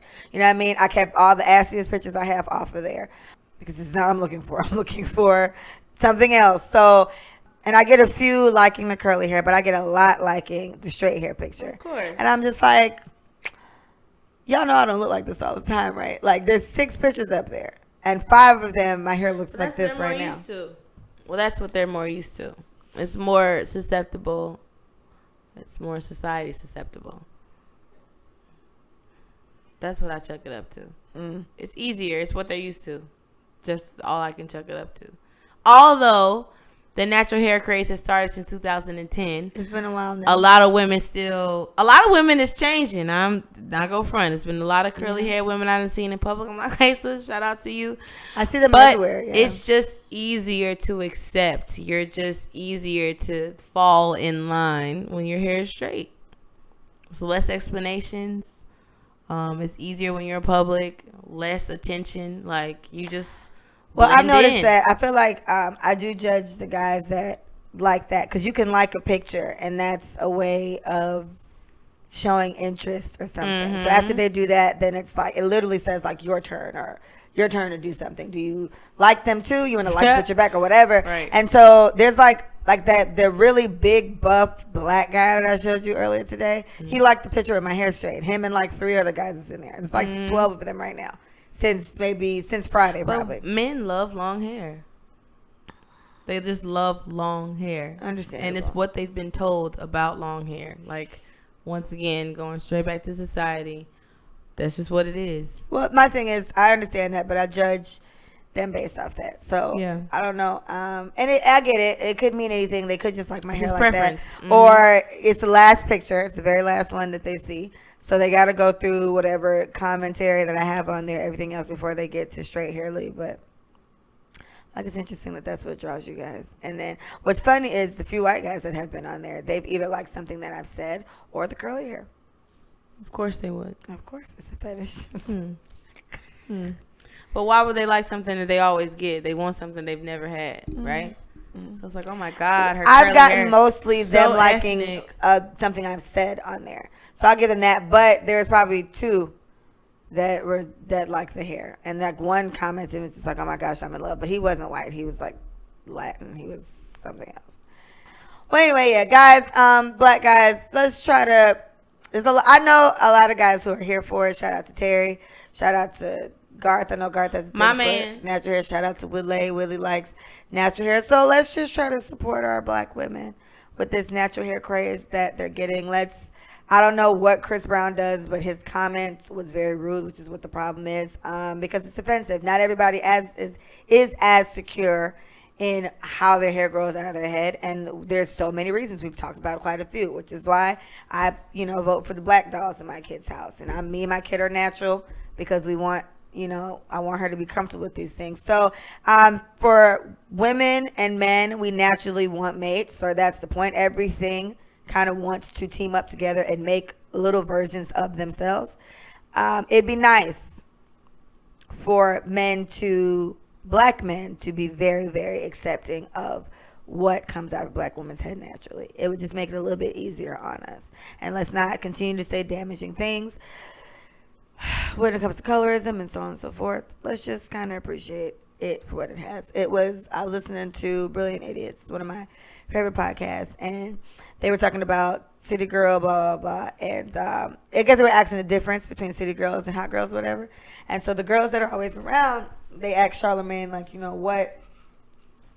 Charlamagne and Andrew were asking, what's the difference? Andrew kind of just sat there because he was just like, it's fascinating. I'm white and I don't know what's going on here. So he then made a point to say, like, but all y'all got perms. And they were just like, no, we don't. All of us are natural. And he was like, oh, really? Word. Okay, his wife is natural. He has daughters. All his daughters are natural. And so they said, no, it's not that. It's just a lot of work. So every now and then we switch it up. But no, we're all, natural. He went on that. And then stretch marks came up. And he was like, y'all got stretch marks? Because they were talking about the stripes on my ass. So he calls Pussy Tigger. So he was like, she got stretch marks. And I was like, yeah, I mean, everybody has that. And then he kind of made a deal about, like, y'all got stretch marks? And then they were like, your wife doesn't have stretch marks? He was like, no. And they were just like, seriously? And I made that a topic on a question on the podcast thing. Like, be honest, the stretch marks turn you guys off. And one of my friends, he wrote back and he said, for the most part, they're actually kind of sexy, but he has seen one or two that have turned him off. And I'm just like, I've seen a few turn me off. It's just the way some of them. Okay, so when you go through like a serious weight loss, there is a high chance that you will have ugly stretch marks. And when I say ugly stretch marks, I mean literally your skin has been stretched and you have lost weight. So now it is wrinkled and now it is more stripy. It's probably darker in some areas. Like I had stretch marks in 8th grade. 13, I had stretch marks on the side. I grew out of nowhere extremely tall. So it doesn't just come from being big. Like it comes from stretching. Like I'm long, like, you know what I'm saying? So I hated my stretch marks. They were dark and on my sides. And I'm like, I'm 14. Why do I have stretch marks? What's stretching? I did not wear bathing suits. I wasn't planning on doing that. I didn't wear bathing suits for a long time. I was not comfortable wearing bathing suits for a long time because of it. And because they were so dark. And it's like, I wasn't checking for boys. I didn't care what boys thought. I didn't like what it looked like. It was unattractive to me. You know what I'm saying? So there are some that are really, really deep and dark that I can see why women and men think they're just, I cannot take pride in this. So you know what I did, ladies? I used Palmer's cocoa butter. I rubbed it on my stretch marks for 6 months every single day, and they got lighter. And they are almost like gone. And I haven't done that. That's what he forever. said. He was just like, there's ways to fix it. I use Palmer's, yeah. And it's like, It's correct. I look at them now. I'm like, girl, we came a long way. Like, seriously. Yeah, Palmer's did it. I was like, it's magic. They just need a little oil. So for me with that, it's like, again, you know, we all have preferences, and I get that. I do think when it comes to things like maybe, things like that, like, okay, maybe like some guys have to think about like toes, like keep your toenails painted. I can kind of understand that. Like, it's simple enough. It just, maybe it's you just well put together, or at least just keep them clean or whatever. Whatever. Maybe you don't like nail polish. If you get nail polish, they need to match. I've seen a couple. I've seen that. Yeah, I've seen that too. And I know guys that are just very particular about feet. Like, your toenails need to be done all the time. My ex, he wasn't. When my nails start looking dusty, he's like, bro, you need to figure this. I was like, you're right. But I'm very, very into my nails. So yeah, so my nails aren't done, I'm unhappy. But things like stretch marks, while I understand that they may not be that whatever to look at, Micah just told you like she literally got them at 14 for like they suck. So sometimes. It's like I don't know. I feel like it's kind of fucked up to sit there and make a woman feel crazy about getting stretch marks. Like, one of the girls on the show, she's super skinny, and she was just like, what do you have stretch mark for? She's like, I don't even know.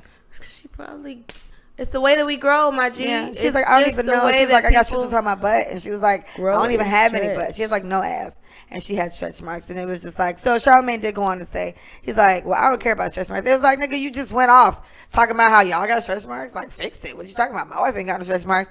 And then he did go on to say something that's very true. He was like, ain't nobody gonna not fuck you because you got stretch marks. True. Is it that serious? You're gonna find a man that's gonna love every part of you. Is that serious? Like, again, that's another thing where it's like what one of the girls on there said, which I thought was very important. She was just like, when guys talk about a preference, it's almost if I prefer this, then they downgrade bash the other. Yes. Else. Yeah. So it's like they can't talk about a preference without shitting on the other side of it. Right. Like, I prefer light-skinned girls. And it's like, yeah, I don't really want no dark bitch. Yeah. You know what I mean? It's just like you can't do one without the other. Yes, you can't do one without the other. And that, to me, is like, just work on that. Like, that's unnecessary. And honestly, I feel like in situations like that, you don't even have to say it. Just like what you like and shut the fuck up. Right. Just like what you like and shut the fuck up. It's just unnecessary. It's the same thing when people say, like, you have a preference for ethnicity.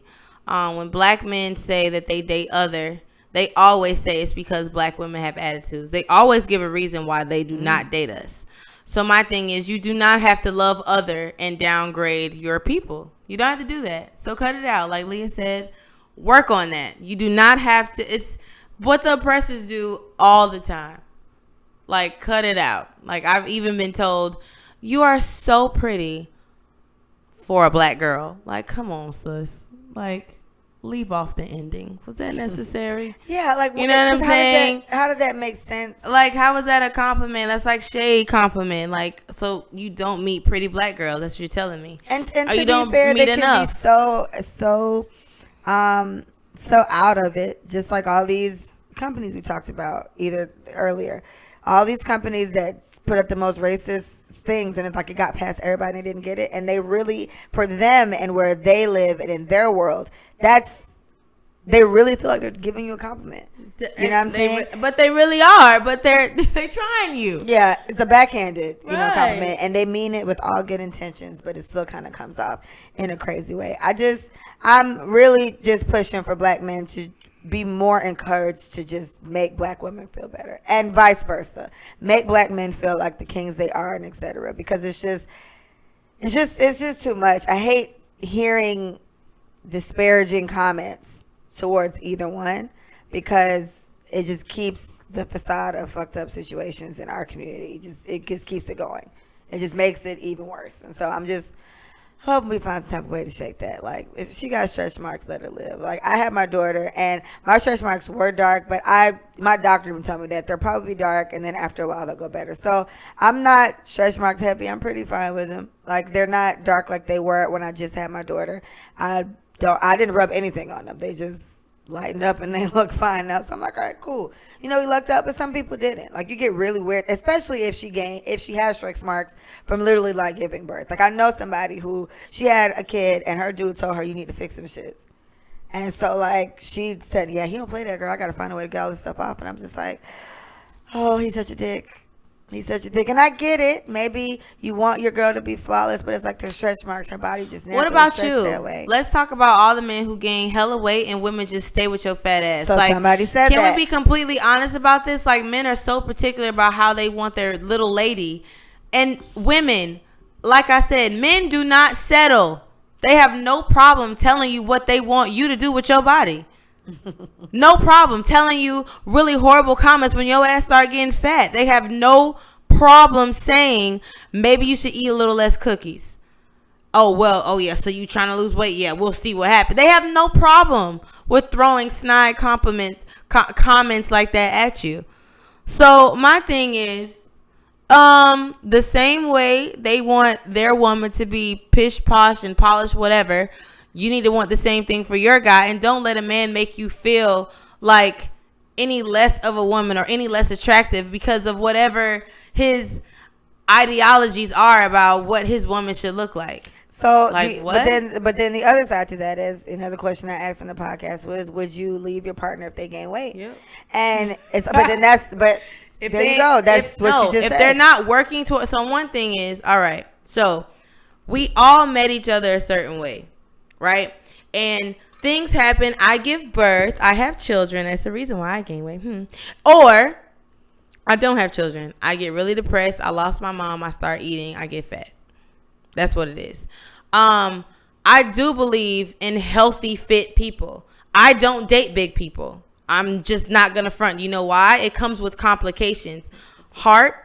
What? It'll echo. Get closer. You're too far. Oh, so like heart problems and cholesterol is high and strokes and all those things are connected to weight. That gives me anxiety, right? I'm not dating anyone who's overweight because if you're overweight now, that means you have the potential to get even bigger. You know what I'm saying? And health wise, I don't have time for that. I don't have the strength for it. I'm not going to front. And I don't have the strength not to tell you you're getting big and we need to do something about it. If you see me working out every day, I care about my health. I care about my ups and downs and what feels good and what feels not. I don't feel good when I'm bloated. I personally don't feel good about myself when I'm bloated. That's me. So I have to attract somebody who feels the same way about themselves physically. So if I attracted a physically fit person like myself and we got married and he just started eating like, yeah, baby, we parents now. I don't gotta care as much. Nigga, you, sir, Nigga, sir. And my mom did it to my dad, y'all. Like, they're living proof. Like, my mom was an aerobic instructor. She does hot yoga.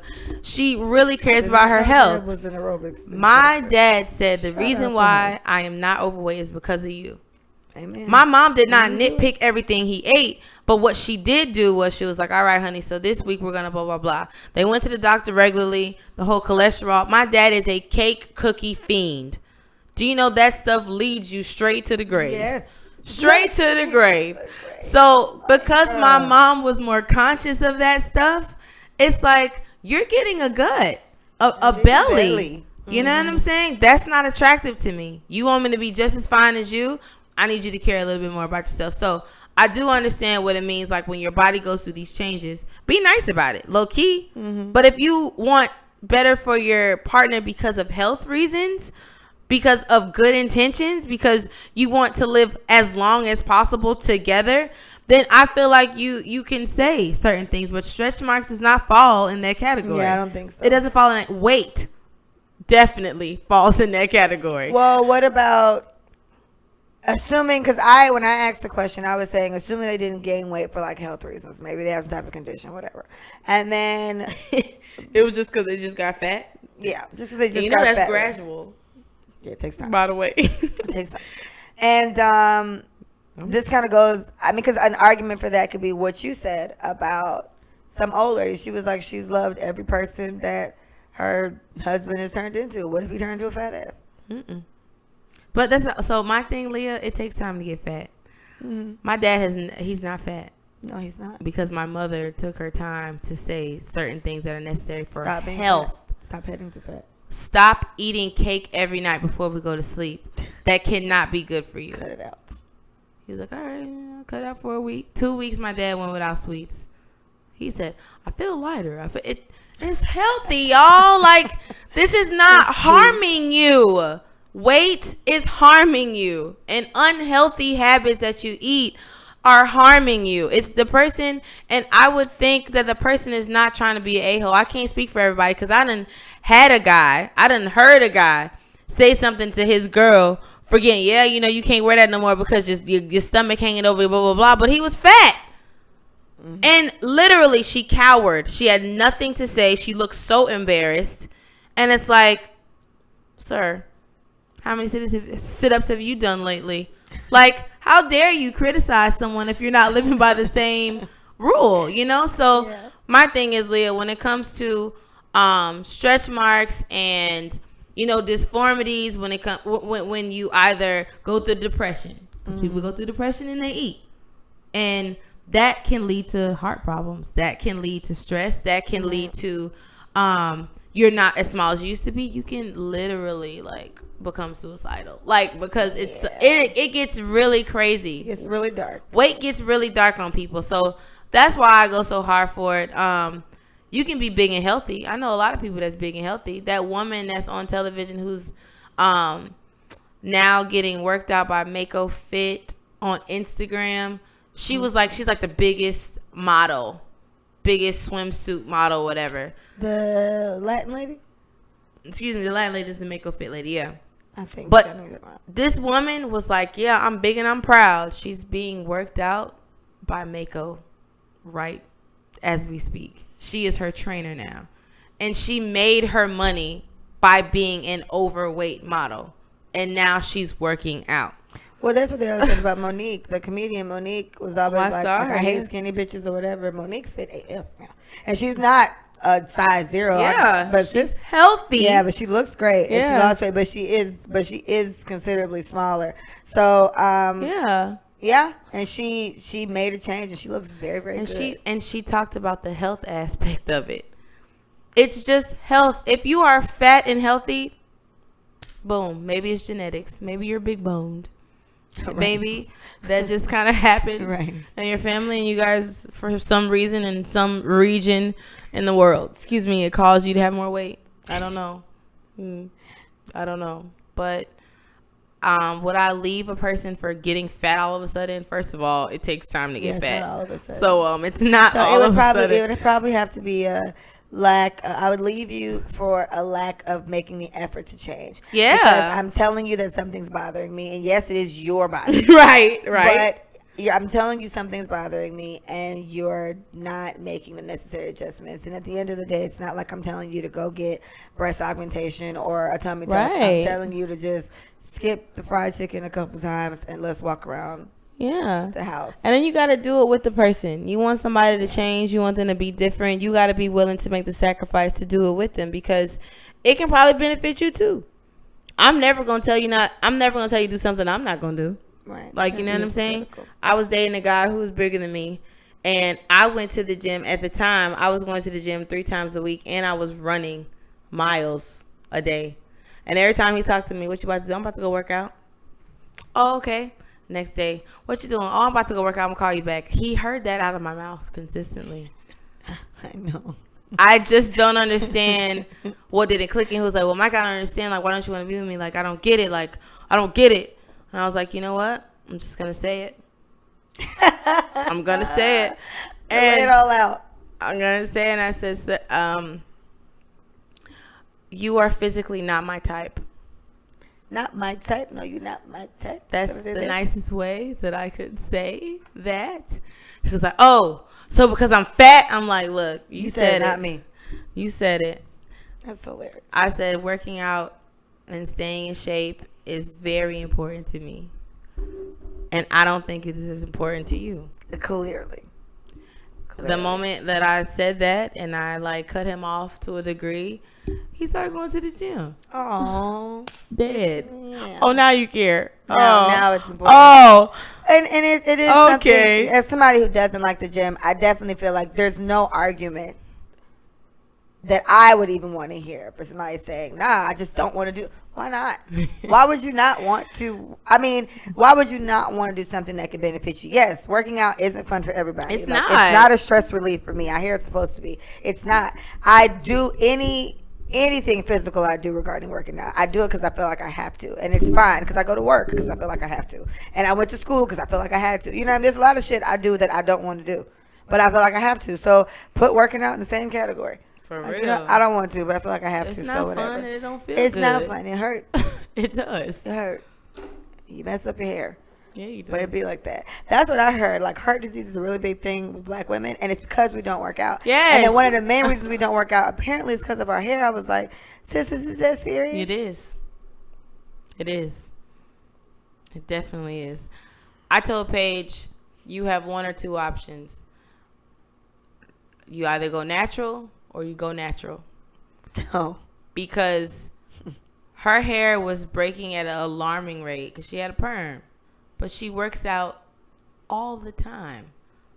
All the time. And her hair was suffering. So on her end, yeah, I'm going to work out because this is what I'm doing. I'm a personal trainer, whatever. Personal trainer, right? But her hair was suffering. It was damaged, like horrible. You can't keep a style when you work out. So I get it. Women, you get your hair done. You got that really like beautiful silk pressed ponytail. Oh, I love those ponytails. Super long, super slick.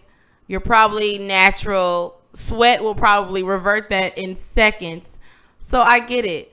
But they have wraps and they have bonnets. So don't care about what you look like. And you don't have to go to a gym to work out. Like, you can go outside, literally. You can, in your living room, turn on a YouTube thing. They have like 8 exercises to get abs this summer. Like, there's so many ways to avoid. So many YouTube things. To do things. So, yes, hair, I can totally see that. Oh, my God. Totally see that, especially the women that are not natural. Well, the saving grace with that, ladies, well, not the saving grace, but the motivation to do it should be the fact that, like, women have, like, heart disease problems, black women, at, like, an alarming rate. I think we're, like, the leaders in it. And that's one of those things that we don't want to be the leaders in, and we're dying from it, and the number, because we don't work out, or because we don't want to work out. And then what they went on to say is, and most black women don't want to work out because they don't want to mess up their hair. And I can understand getting a brand new silk press. My silk presses are $75. So I could see that being whatever. But I'm natural. So at this point, you know, YOLO. You know, and I don't know, maybe when you get the silk press, they should last at least 2 weeks. That could be a slow workout week for you. Like, don't do anything too strenuous because any amount of moisture is going to fluff that shit up. So I get it. Try to move a little slow. But do something. Just stay a little active. Those women who wear wigs, what's your excuse? Yeah, that's what I was thinking. Like, wigs are clutch. I know in that a friend situation. right now. She got a wig for every occasion. They have names. Take it on and off. They got names. So my thing is, if you really care about, and my thing, I also told Leah, I said, women will be more inclined to work out if they got hollered at less with the way they look today. Mm-hmm. So you have a gut.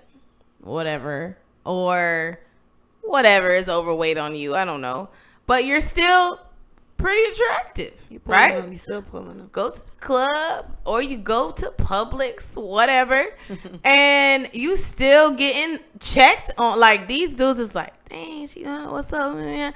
You get that all the time. You don't even care. Like, I'm fine. Like, no, I'm sure you are very pretty. I'm sure you are, but men holler at everything with a vagina. So if you take that into consideration, you'll probably think about, you know, changing the way you think about that. Just because you're getting hollered at don't mean it's okay. Because these dudes holler at anything. Yeah. They really do. Because I done went to Walmart with a bonnet, sweats, and an oversized t-shirt. Greasy.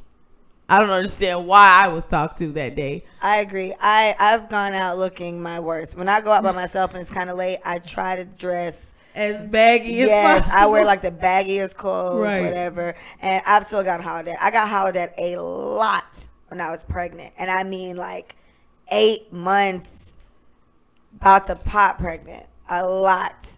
And I was like, do you not see this in front of me? They say pregnant women have the best vagina. Have you heard that? I have heard that. I've heard that numerous times. What is that? I don't know. That's crazy. I've asked, and I've heard yes, that is true. I was like, wow. I asked my ex, he was like, honestly, it is pretty lit. And I'm just like, what was so much different about it? I don't remember what his answer was, but they said it's wetter. I guess. I think they probably feel that way because they can come in there and not have a problem. You're already pregnant. I think it's a mental thing. I don't know, because when I was pregnant, I didn't enjoy sex like that. And I don't think you would. It wasn't fun. Like, there's only so much you can do, especially when it starts showing. And then I'm just uncomfortable because my kid's up there. I had a lot of things going on in my head. He was like, oh, my gosh, Leah, chill. You chill. Get out Look of what there. you Next did. to my daughter. Yeah, get rid of my kid. So, whatever. But I would say when it comes to losing weight, like, for me, my push towards it is my face is getting fat. Like, I'm gaining weight, but I'm seeing, like, my face chubbier, and I don't like it. My mom likes it. She's crazy. So, find something you don't like, find something that doesn't make you feel happy. And then try to work on that, And if you are with somebody that's gaining weight and you love them and you don't want to leave, but you might want to, just try to say it in a nicer way. Or a nice way. Try to initiate it in a nice way. Be like, I'm going to do it with you. And there are stubborn people who just feel like, no, I am me. I'm going to be me. Somebody on Love and Hip Hop I was watching, I really like her, but she went off on her friends because they was like, you can't keep eating all this type of shit you eat. You're overweight, and she is overweight.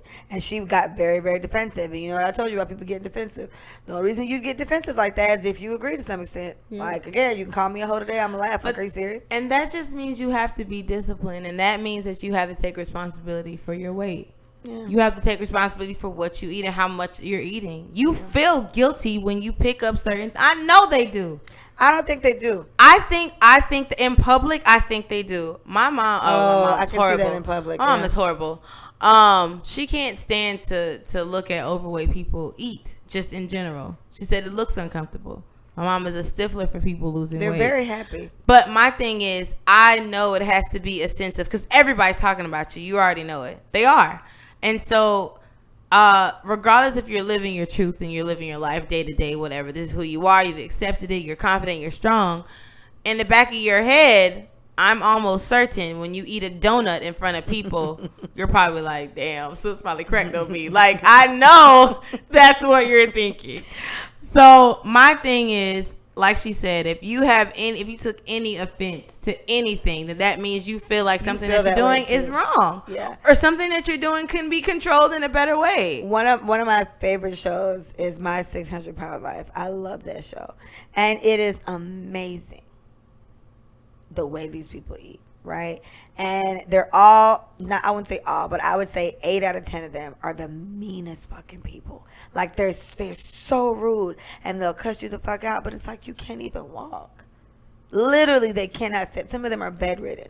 Like, there's sores and all type of shit, bed sores, all of it. And it's like, so you think you're going to sit here and tell me about my mama and everything else, and I'm going to just bring you a bucket of fried chicken and... Yeah, because they do that, right? They do. They bring it to them anyway. I'm not going to do that. Like, I feel like that's, once you're bedridden, you done fucked up now.